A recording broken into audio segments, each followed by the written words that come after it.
just like as an object lesson, I kind of like took this as a lesson. We went over in one of my areas and visited this less active member, and he had a bunch of chickens. And so around his house, he had this little fence. And to let us in, he opened up the fence, and we came in and we were talking, and he left the gate open. And just outside the fence, like across the street, there was just a bunch of weeds and stuff, a bunch of plants.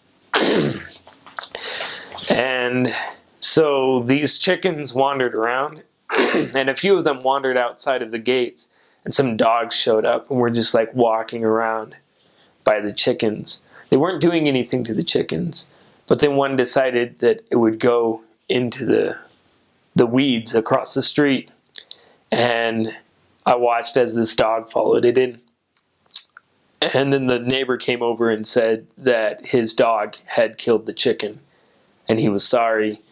It was a profound lesson for me about the commandments of God, that it's not like to restrict us. The commandments of God are like that fence. It's not to like make us unhappy and keep us from all these great opportunities. It's for our protection. And like if we wander out, like it's not a sure thing. Like we wander out and not instantly like we're in Satan's grasp. Like once you stop saying your prayers instantly, like you're just like subject to everything that Satan has. But then he kind of lures you out. Those dogs were walking around them, like almost making them feel like, oh, these dogs aren't going to attack me. Just waiting for them to go just a little bit farther.